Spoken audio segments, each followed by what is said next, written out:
Hello and welcome back to Continental Club, where we discuss the hottest topics in European football. It's a new decade, but the same lineup. It's me, Pat and Chris. And today we're talking about superstars that could leave their club in January because Man United said, will Dortmund let Sancho go in January? And do you think Haaland will become a starter straight away at BVB? But before we get into that, just a quick reminder to subscribe to Eurofootball Daily and hit that notification bell to never miss a Continental Club. But the transfer window got off to the best possible start last Sunday when Erling Braut Haaland signed for Borussia Dortmund after they paid his €20 million release clause, which equates to about £17 million, which could turn out to be the bargain of the century.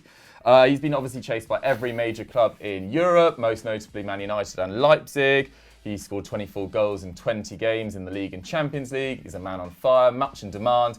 And good that's film, sort of... What, I'm not a fan. With Denzel Washington. I've never seen it, actually. Not a fan. What do you mean? I shed a tear at the end of that. Tony Scott. We'll come on to film review in due course. But that's already meant that there's talk that Paco Alcacer might go to Atletico Madrid in a €30 million deal. Man. But I don't know why you'd bring in Haaland and then get rid of Alcacer and you're still left with one number 9. So I don't really see any feasibility in that. But Chris, I want to know, do you think Jadon Sancho could head for the exit door as Haaland comes in? Am I taking that angle, am I? Firstly, my girlfriend's cousin Jack, when I was back over Christmas, said to me, this is the first thing he said to me, this is a true story, came up to me and he said, I wasn't convinced about Doogie at first, and then he looked me dead in the eye and went, now he's my favourite. Oh. And then walked off. That's very kind. I'm glad I've won you over. And he said that Continental Club is his favourite show now, over Sunday Vibes. As it should be everyone's. wrong. Which is madness. Okay, let's start with Sancho Already slagging off then. the show. Who cost Dortmund $7 million, didn't he, way back when in 2018. His current contract extends till 2022, so they're in quite a strong bargaining position.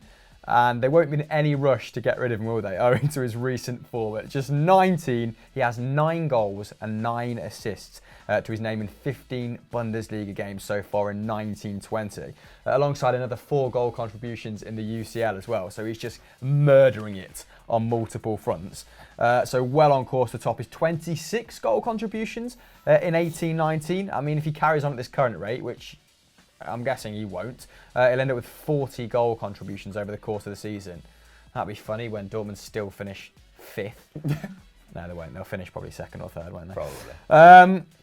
And his stats have all gone the right way. There's been a real decent progression, not too sizable, but he was so good last season as well, wasn't he? So his shots have gone up from 1.2 to 1.9 this season. His key passes are around the same at 1.9. Dribbles are a little bit down, but expected goals and assists is up, which would suggest he's being much more decisive. He's getting into much better areas. It's actually now at 0.77 expected goals and assists per 90, up from 0.57.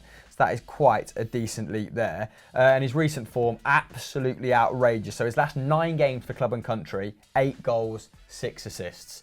Ooh. And when you're young, you're British, and you're in top form, you're subsequently linked with Chelsea, Manchester United, Real Madrid. It seems hard and likely that anyone's going to be able to get him in January, because that would signal the end for me of Dortmund's title bid. Leipzig have been so good, haven't they? And Bayern, always there or thereabouts. Hansi Flick, of course, in charge until the end of the season. So that uncertainty that kind of was, hanging over them before, not so much the case now. And that glamour tie against PSG coming up. Wow. Can't wait for that. That is going to be really fun. Thomas Tuchel obviously returning to his old stomping ground. 4th in the Bundesliga at the moment, aren't they? Only 7 points off Leipzig though. So it could, swing pretty quickly after their elongated winter break. But they've got plenty of time to reflect, to ruminate. And I don't think that the powers that be at Dortmund are going to want to part with the jewel in their crown. Paco, if you can get 30 million for Paco, I think I'd be tempted to take it, despite the fact he's still outrageous from the bench. 100%. I think I'm kind of with you. I just can't see this happening in January because Dortmund really need to cover their defensive deficiencies from this season. So far, their best tactic seems to be score as many goals as possible. They're a really entertaining side to watch this year, but not that effective at the back. Pat, one deal that has been talked about in sort of slightly stronger terms of actually happening could be Adrien Rabiot heading out of Juventus. What do you think about this, and do you think it could happen? He's most strongly linked to Arsenal, but I don't know, there are kind of competing reports. Like I feel like British reports are saying he could be on his way to Arsenal, whereas the ones I've seen in Italy say that Juventus do not want to let him go. However, he's not really playing much. I think he's got about 500 league minutes, and it's not really... I don't know, Adrien Rabiot is not necessarily the easiest person to manage at the best of times. So when he's not playing, I can't imagine that he's good fun. I think he's got 9 appearances. But when he's played, he's been fantastic. I think he leads the squad in tackles and interceptions. He's got like 5.3 per 90. But the amazing thing about him is his progressive passing and dribbling. Like that's the thing that he does really well, and he's not dribbling much right now. So it feels like the best of his game is being restricted a little bit, or he's being asked to get forward more sometimes, and that's not really his role either. Like he's never going to be particularly creative. He's never going to get a lot of goals, even though he's shooting over once a game, which I think is the first time in his career he's done that. To me, I mean, he'd be a great fit for Arsenal, and he's also been linked to Everton, but I think if he's available, he'll go to Arsenal. However, he's exactly what both clubs need. Like, he's essentially a better version of Ceballos for Arsenal, or a better version of Guendouzi, and so that would be perfect for them. As for Everton, they've got a massive gap in central midfield. I think they could really use this kind of midfielder who can both defend and is technically gifted enough to get them up the pitch. They were kind of doing that with 2 players last season. They had Idrissa Gueye doing all the intelligent defensive work, and then Andre Gomes was the guy who was like moving them up the field. Rabiot can do both those things at the same time, which would be helpful for them given that they're extremely thin. I think it'd be a great signing for either club, but unless he's really, really agitating for a move, I'm not sure Sarri will do it. Like they're stuck in a really, really tight race, and they're in the Champions League. I don't really know why you'd sacrifice some depth, for the sake of it, maybe a little bit of squad cohesion, but even still, I doubt that he's gonna be a real threat to the morale of the squad overall. Do you think Ceballos is going to be a different proposition under Arteta? Of course, been a bit unfortunate with injuries recently. Wasn't wholly in the picture before, despite us kind of thinking he might be a key piece to the Gooners this season. I think that all our midfielders have looked pretty bad, like over the first half of the season, because the majority of them just didn't know what to do. Like when I was watching Arsenal's midfield, I was constantly thinking like, surely you're not meant to be there, because they were like never in position seemingly. And Guendouzi's kind of okay with that because Guendouzi is going to get around the field. He's got that young player thing where he's attracted to the ball, and that was kind of okay under Emery. Right. Whereas now, under Arteta, you can see so much more structure in our midfield play. And as a result, Torreira, I think, has put in his strongest performances of the season. Xhaka has actually been much more solid as well. It was really good against United. So I think that Ceballos, given the breadth of his skill set, I think that if you see him have a little bit more structure around him, like he did when he broke through under Quique Setien at Real Betis, then I think that could work really, really well for him because he's not as good a passer as Xhaka, but he's still a very good passer. He's a much better dribbler than anyone we have in the midfield. He's as good a defender as anybody, bar maybe Torreira. So if he's told where to be on the pitch, I think that he could actually be really good for us. So it may well be that this ends up being unnecessary. Personally, I would look at a centre-back, but on the other hand, it's so hard to get value in January that I'm just not sure. Like a loan seems like a sensible move. And I think given what Arsenal are going to need to do in the summer, both in paying off some transfers they've already made and probably going for another centre-back at least, I think they will probably want to keep their powder dry for that. Would your dream scenario be, final question on Arsenal, would be Xhaka to leave and Rabiot to come in, or would you ideally keep Xhaka and Rabiot comes in on loan?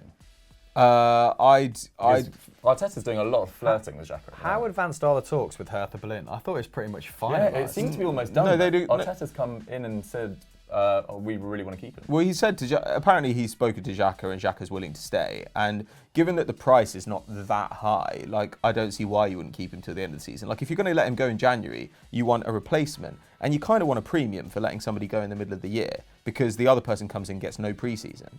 So the deal that they were talking about, which was about £23 million, I don't really think it's worth it. I think like just keep him till the end of the year, and you can almost certainly get that amount of money in the summer, especially if his form picks up under Arteta, which it looks like it is doing. I mean, I think that the crowd reaction to him was really, really good in the United game, and I thought he was showing what he can do, which is he does have leadership qualities to an extent. He can lead from the front when his mood is kind of managed. Yeah, and great at passing into the final third as well. Yeah, he's an amazing passer, and nobody else in our midfield does have that ability. So, I don't know. I think Rabiot on loan would be amazing, but to me, I'd want to separate that from the Xhaka question. Really, I think a centre back would be ideal, but I just don't hold out hopes that we'd get anybody in January. Fair. A lot of questions to be answered in the Arsenal midfield, and a few questions seemingly for Zinedine Zidane as well, because the British tabloids are reporting heavily that James Rodriguez is interested, Everton are interested in signing James Rodriguez. I don't know whether that interest goes the other way around. Imagine if he was pushing for the move, just like, please get me to Goodison Park. But I think it could.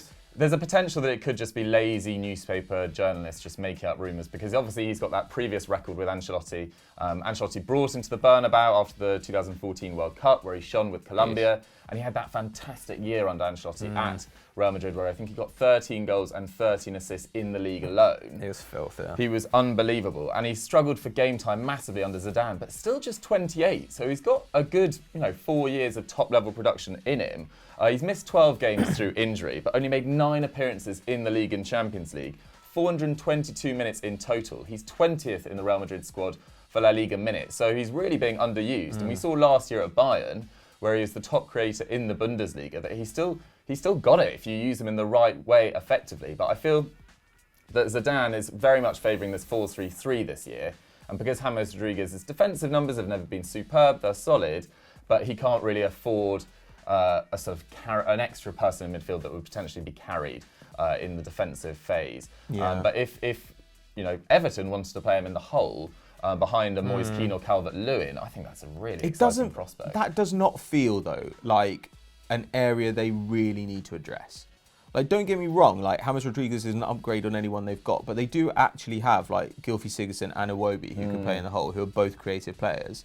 Like, they have no centre backs. They've rarely used Iwobi at number 10. Though. Yeah, but it doesn't matter, because like he gives you a lot of the things that number 10 does, but he does it from wide while defending a lot, which actually is arguably more valuable. Like, it's the same way as people say, oh, maybe they want a striker. It's like, even if you don't rate any of their strikers, they've got loads of strikers. They've got no defenders. And their defensive midfield presence is like Schneiderlin. And Delph maybe can help him out. Like, it's so thin. And their backup for Luca Digne is Leighton Baines, who is... Or Sidibe moving to the left. Yeah, or Sidibe moving to the left. So Luca Digne was one of their chief progressors of the ball last season. I think he was there registering maybe the most amount of key passes per 90. I think he was just over between 1.5 and 2. And of course, he's been injured this season, right? He's picked up partly injured, but he's back now. He's back now. Okay, so I mean that's pretty crucial for them. I actually think if you're Everton, Bama hasn't played either. The CDM. If you're Everton and the only time you can get a player of the calibre of James Rodriguez is when Carlo Ancelotti's at the club, and you don't know how long this is going to last, because it all feels very alien, it all feels very strange.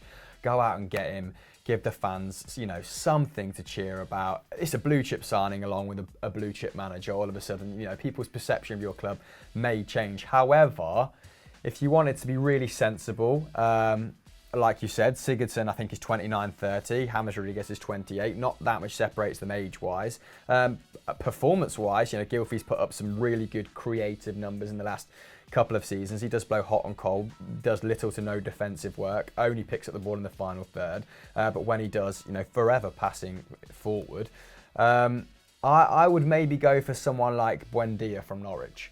So I was tweeting about this the other day. I mean, the guy has put in the most through balls in the league so far. He's one of 3 players who's averaging 3+ key passes per 90 alongside Trent Alexander-Arnold and Kevin De Bruyne. And he is doing this while putting in a very decent shift defensively as well. I think it's around 3.1 tackles and interceptions. He looks like he could play at a significantly better side. He can aim higher than Everton though, right? Like, I look at Buendia and I think this guy would be perfect for Spurs. He'd be perfect for Atletico Madrid. Like, he'd really be a good player for Atletico Someone Madrid. also suggested Liverpool in the same way that they picked up Robertson. I'm not saying that his trajectory would be the same, because Robertson's was pretty unprecedented. But what Everton would do with Buendia is probably offer him wages that are unparalleled elsewhere.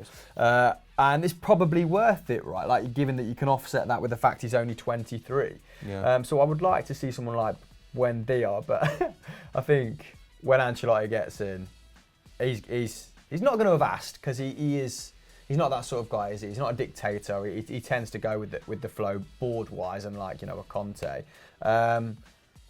But they'll probably try and use his status. Moshiri feels like the sort of chairman that's going to go out and buy a superstar to go along with a superstar manager. Yeah, to be honest, I don't know whether they're talking about it as a loan or a permanent move, and I think that does make quite a big difference in this case. I think a permanent move for James Rodriguez probably not going to happen, and maybe not the best idea long term, as you guys were saying. There's other areas to focus on. But if they could get him for 6 months and another centre back, how exciting would that be? I'm all for it. Still creating 3.7 chances per 90 this season. That's looks mental. awesome when he is playing. And Gareth Bale's also linked with a move to Spurs, but he's always linked with a move to Spurs. I just don't think that's going to happen. He's paid 350 grand a week. The highest earners at Spurs are Harry Kane and Dembele, who are on £200,000 a week.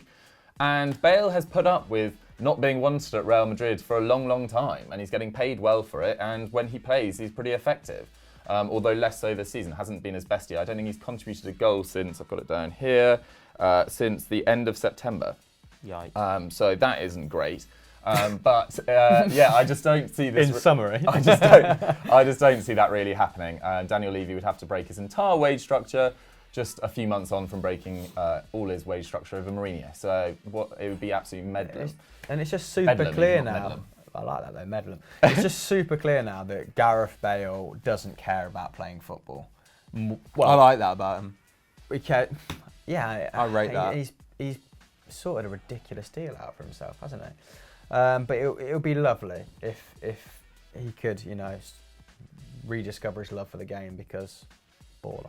I know, 100% right, guys. I'm going to do some quick-fire shouts and done deals at you, and I just want some quick opinions. All right. Zlatan joined AC Milan. Are we yay or nay? Whatever, don't care. Chris? He's the world's most boring player. He is becoming, he's in danger of becoming boring, isn't he? You know what? He might shake up that dressing room a little bit. They haven't got like superstar characters, have they? So I feel like it's probably win-win for AC at this point. Worth the risk. Minamino to Liverpool. Do you think this is actually going to maybe come into more in effect next year rather than this year? I can't really see him breaking into this front three at the moment. I don't think he ever will. I mean, like, he's a rotation player, and I think that's totally fine. Like, I don't think the aim is that he'll ever be like the heir to one of those guys. Like, if they were to sell one of them, he's always going to be like, he's old enough that this is what he is, but he's very good, and he's like a completely useful player who can play a bunch of roles. I think it's very similar to the Shaqiri deal. Like, it's just a smart, cheap pickup. Yeah, it's great. Like, 7.25 as well. Yeah, they're upgrading. They're now in the process of upgrading their rotation options, which is a pretty scary proposition for that price as well. Like, he's an upgrade on Shaqiri. Shaqiri's still a very good player. Struggled with fitness a little bit, hasn't he, and injuries. But yeah, if they can start to replace Adam Lallana, Xherdan Shaqiri, maybe not Divock Origi, because how can you replace Divock Origi? It's a big game player at the clutch. That's gonna be an even scarier proposition, which is the mind boggles. Yeah. Nice. Julian Weigl to Benfica. Kind of weird. Whoa, move. what? Yeah, he's gone to Benfica for 17.5 million. Is this because they're expecting Gedson Fernandes to leave? I'm not sure. Man Because United, there's loads of people linked with Florentino Luis as well, the Yeah. young defensive midfielder. But he's got like a €120 million release clause. So Yeah, and they good luck will getting him. basically ask for that. I mean, it's not great for Weigl. I'd have just stayed, man. Yeah. I'd have just stayed till the time. That's so little money that somebody would have you could just let it be known that you're available for like 20 million euros, and that is when an Everton or somebody would have taken It's just him. a bit sad. He was linked with Man City like 18 months ago. Yeah. Now he's at Benfica. At 24, Pretty 25, funny, it's quite hard to come back from Benfica. moving to the Liga NOS as well. Like, that's the Yeah. age you want to be moving out. You feel like he could have at least gone to like an Italy. Like you'd have thought that like Roma or somebody would be like, or even like a Sevilla. Like that he is the kind of guy where they'd be like, he's available for below his market rate. We think we can do something with this guy. I don't know. That seems like a really odd one to me. And speaking bad of Italy, career, Pat, Kulishevsky's close to joining Juventus. Are you a fan of this? Yeah, though, is that I haven't been able to find out whether he's going there in January or whether he's making that move and he will continue with his loan with Parma. Yeah, I'm not for the sure, rest of the Yeah, season. I imagine he's will. gone back to Parma. Okay. He's been signed for like 30 million, hasn't he? I think it's like 37. 37. 37, gee. Unless he's is had that an 37 million outrageous euros first half. or 37 million Pounds. Christ. But he's 19 and his record in the first half of the season has been tremendous. I mean, what it suggests to me is that if you're looking for a bargain, Juventus is the place to go right now. Like if I were an Everton or somebody, I would be thinking, can we get Benedeschi out? Yeah. That's 100% my thought, because Juve need to clean out so much. They got a big squad. dross. Chan and not even Mandzukic dross. weren't even in their Champions League. Yeah, but I mean, like, get rid of Mandzukic, who cares? But Chan is a useful player. Bernardeschi is a useful player. Like, Rugani, I mean, I'm hearing rumours that... I've read rumours that, like, Rugani could go to Leicester, and it's already, like, Leicester could beat Man United and Arsenal to Rugani, / Leicester could buy a player that Arsenal and Man United don't Leicester want. But he'd be a good signing. Demiral as well. Yeah, well, he's linked to everyone, but I think he's going to be overpriced. Yeah. Wow. The only thing I know about him is, he's got Macedonian parents, but was born in Sweden and now plays for Sweden. I read the top line of his Wikipedia page before I came downstairs. No, actually, I've like checked in on him a few times because he's a product of the Atlanta youth system, and that's been fertile ground recently, hasn't it? Like, that's the best football and education you can get in Italy at the moment. Yeah, he's gone. What is it? 11 goal contributions in 19 appearances. Like yeah, he's been filth. So as well. I look forward to seeing him probably rot on the bench at Juve. I don't look forward to that, but he probably will. Yeah, sad times. But guys, let us know whether you think any of these superstars will move in January and what you guys think of those done deals in the comments down below. And let's move on to Big Match Preview. Our Big Match Preview this weekend had to take place in La Liga or Serie A, but the pick of the games in La Liga was probably the Barcelona derby between Barcelona and Espanyol. The tabletop was Barcelona against Espanyol, who are 20th, but we didn't really want to talk about that because Espanyol are so bad this year. So instead, we're talking about a game that takes place on Monday evening. Arsenal leads. When Napoli host Inter Milan. We're not, ruining Continental Club with Arsenal leads. But let's talk about Bielsa, Arteta, two of the most influential men in the modern game. Very cultured, to be fair, quite continental as well. Arteta's hair looks like a regen, though. Arsenal Leeds used to be such a horrible match, and now it's going to be genuinely really fun. It could be quite good to watch, actually. But let's not get distracted, because we're talking about Napoli to start with, the hosts, who have had a season of horror. Chris. Yeah, the little donkeys have been making asses of themselves, haven't they, mate? And now they find themselves with Gattuso in charge, which is weird, isn't it, to say the least? Normally a very defensively minded manager. I think they're still taking 20 shots per 90, which is first in the division, probably first across Europe. That's an obscene amount of shots. Must be right up there. I think like Liverpool City are what, 17, 18? Okay, let's get back to this match that I, don't really know anything about. Napoli had a decent start to the season, didn't they? So they won 5 of their opening 8 games, but since then they've won 1 in their last 9. I mean, the whole De Laurentiis fire sale of the star players come Jan has been well documented on EFD, over on We Need to Talk as well, on Football Daily. So if you want to know a little bit more, go and check out that after this. I'm not going to go over it again because I'm probably boring you to death at this point. But yeah, the scoring goals has become a problem for them all of a sudden, which is troubling, isn't it? Because that's what they've always been very good at. I think only Parma in the top 9 have scored fewer goals on 24. Expected points suggest they've been a little bit unlucky. Milik, I think, is the top goal scorer now on 6. Mertens next with 4. Not great at this point in the season, is it? 11 players in Italy are ahead of Napoli's top goal scorer. And only Callahan and Insigne have created more than 2 goals in the side, which is pretty worrying if you're Lozano, because he's picked up for a pretty sizable fee and he's not really hit the ground running, has it? Their second most expensive signing of all time, £34 million. He's scored 2 and assisted 1 in 12 games so far. So they'll want a little bit more from him going forward. Gattuso definitely, I don't know if he's playing him or what. Napoli fans, you'll have to let us know that in the comments below. But yeah, absolute kind of horror show of late, and it's, stark contrast to what's going on at Inter, I guess. Yeah, I mean, it seems like Napoli have got all the pieces, but no one's performing to their best this year, except for Milik, who's played very well in limited minutes because he's had a few injuries as well. In direct contrast to Conte's men, Pat, because they've been, they're still firing, still top of the table. Yeah, and I think they are more than the sum of their parts as well. Like, I mean, I look at their squad and there are some very good players, but there are some weak areas, and everybody's just performing to their top level, really. I mean, obviously Martinez, we've spoken about a lot. I think he's got 8 goals and an assist in 16 games, so he's slowed down a little bit recently. He hasn't scored in his last 3, but still, very, very difficult to deal with. Lukaku's scored 2 goals in a game 4 times already this season. He's got 12 in 17. Nice. Plus, Brozovic continues to be great in defensive midfield, as well as being an amazing progressor of the ball. Diego Godin, I think, is winning the ball nearly 5 times a game as a centre-back, which is perhaps more work than you'd want one of your centre-backs to be doing, but it's incredible. Like, he's such a good rear guard defender. You know, he's like your classic defender. At the moment, I think they're on track for 94 points or something, and they are now as well by expected goals and expected points. Clearly the best team in the division. 5 expected points ahead of Atalanta in second. I think they're third when it comes to expected goals for, and first when it comes to expected goals against.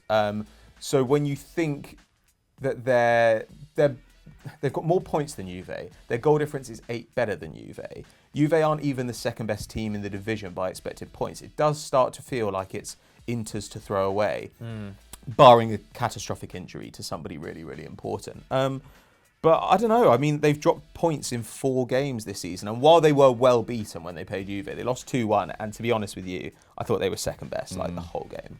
But aside from that, it's 3 draws.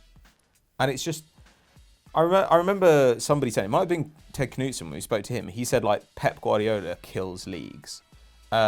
Which this season aside has been true. But actually Conte does it as well. Like, Conte is maybe not a cup manager, or not to the same degree. But when it comes to league games, just getting his team to play relentlessly every single week, he just does it again and again and again. I think they've been so impressive.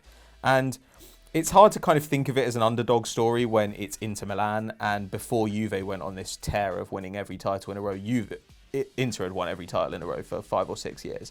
But it would be nice to see somebody else win the title. I would have liked it to have been Atalanta.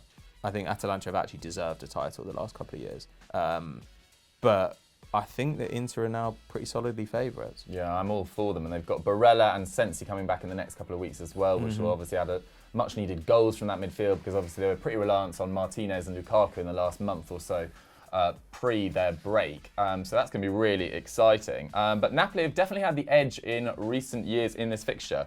In 13 league games since May 2013, they've lost just 2 and won 6. And their last meeting in May 2019, they won 4-1 with Fabian Ruiz bagging a brace. But as we've said, they've been on very different trajectories since. Napoli have a few injuries, so Koulibaly's out until January with a bicep injury. Their right back Malcuit is also out. Inter, Alexis Sanchez is obviously a long-term injury. Barella could be back for this game, and Asamoah and D'Ambrosio are also out, so they're slightly lacking in the wing-back areas. Do you think Koulibaly was just bench pressing De Laurentiis? Probably. Just did his bicep. Getting it out the window. Guys, Killing him. Prediction for this game. I think 3-1 Inter. Nice. Yeah, I mean, if so, as we've established, Napoli still carry an attacking threat. They've been a little bit unfortunate not to score more goals, particularly the likes of, you know, Mertens, Insigne, Milik, who we've mentioned. But what better team to kind of nullify that and then exploit your defensive weaknesses with 2 of the outstanding attackers in the league, other than Inter Milan? Yeah, I think they're playing the best team in the league, aren't they? Most complete team, anyway. Nice. 3-1. Pat, what do you reckon? 2-1 Inter. 2-1. Just to be different, I'll go 2-2. But I probably think an Inter win, if I was being truthful as well. Let's move on to quickfire questions. Our quickfire question this week comes in from Kieran Fox 202, and he asks, if Pep does leave at the end of this season, who do we see as his replacement? Ten Hag, Marco Rosa, or Poch? Guys, you can answer any of those answers, or you can put in a new one. What do you reckon? Pat, you haven't kicked us off yet on one of our answers. What do you think? My God. I mean, I don't know. Like, Rosa feels... This could be a video in itself. Rosa or Poch feels more likely, just because I think there's going to be so much competition for Ten Hag. I don't know, man. That's really difficult. Like, Poch is going to... You're going to be competitive, like, immediately. But they've been quite forward-thinking with stuff they've done at City, so I'd kind of like it if they took a punt on, like, on somebody out of the Red Bull system. I think that would be really interesting. I really don't know. I don't think he'll go at the end of the season. His contract runs until a year after that, and I think he'll probably stay. He's always seen out his contracts, so I would be surprised. Who I'd like to see probably would be somebody like Ten Hag. I would really like to see how he would adapt to a totally different squad, totally different league. Even coming in with an amazing squad, he's gonna come into a team that finished probably a distant second to Liverpool, though I think their talent is just as good, and I think the team's just as good. Yeah, I don't know. This is a really tough one. Depends on the pressure that they come in with as well. I mean, if City end up finishing, 20 points behind Liverpool this season, would he come in with the ambitions of, overturning that in a year. I think that'd probably be a bit unrealistic. So you could potentially go with Depends how much a they more spend. a more inexperienced option like Ten Hag. But you'd expect them to change at least get in about 4 players this summer. I thought City. I think now Arteta's gone, and that kind of, trying to future-proof Pep's position is come undone at the seams a little bit. I think they'll probably throw money at him to make him stay for at least another year. I know that's quite a boring answer. But then after that, people's stock may have changed dramatically. If Marco Rose does win the Bundesliga, he becomes a much more viable option. But if he just, if he comes second or third, how many managers have we seen that have managed to hit those heights? Like Tedesco, for example, and then gone on not gone on to the next level, so to speak. I like Adi Herter. Thomas Tuchel might. I was thinking Tuchel actually. He came to mind. Might be tempted. And there's certain similarities, isn't there? Not necessarily in a possession game, but certainly in terms of like being highly structured, dominating the space, attacking quickly. So yeah, if Tuchel makes a dent in the Champions League this year, potentially him, but you're replacing one of the all-time greats, so it might be a bit more of a gamble with a view to someone presenting themselves in the next couple of years. It's certainly not going to be Patrick Vieira. Who else is in their system? Because they're doing their utmost to kind of recreate the Red Bull managerial kind of merry-go-round, aren't they? I don't know who's at New York City at the moment, or Melbourne. Is it Tim Cahill's in there as well? I think he might be in Australia. I think he's quite well thought of, but not to the level of Manchester City, perhaps. And it looks like Van Bronckhorst is leaving. Like Van Bronckhorst was thought of as a potential successor, but it looks like he might go to China because they're going to offer him an obscene amount of money. So I mean, they don't really have anybody lined up. It's difficult. Yeah. I think that maybe I think if Tuchel looks like he's going to get PSG. If they get through against Dortmund, it looks like they're going to make a Champions League semi-final. I think he'll probably keep his job if they do. I'd leave for City if I were Tuchel. Yes, I would too. But I suppose they could just offer him a better pay packet. He's actually a great shout. He's the most similar manager to Pep in world football. They use the ball really similarly. Like they're both like tinkerers almost to a fault. Like they have really, really complicated like possession and pressing games. And they also actually both notoriously difficult to work with. But the fact that City have such a strong setup, I think would work really well for Tuchel. You just say like, you're going to work with what we give you, and he's also done a good job cultivating young players. So if you want to bring through some of these youngsters, then like he would be a good guy for that. I mean, I think that's a bit of a wishy-washy answer from me, but yeah, these guys put some good analysis in there. Maybe we'll do this video again in sort of April, May time if it looks like he will leave. But yeah, that's all we've got time for on Continental Club for this week. Thank you so much for watching. Let us know who you guys think is going to be the next Man City manager when Pep eventually does leave in the comments down below. And what should they go and do now? Pat, there's no podcast this week. No, the podcast will be back next week, but you can of course check out our back catalogue. Hamill did an interview over Christmas with David Jones of Sky, and of course some of the stuff is still relevant that we've done in the other podcasts as well. And obviously check out Sunday Vibes this weekend where we talk about transfer needs for some of the Premier League's biggest clubs. Nice, very succinct. Perfect. Yeah. Thanks, guys. Bye. Bye.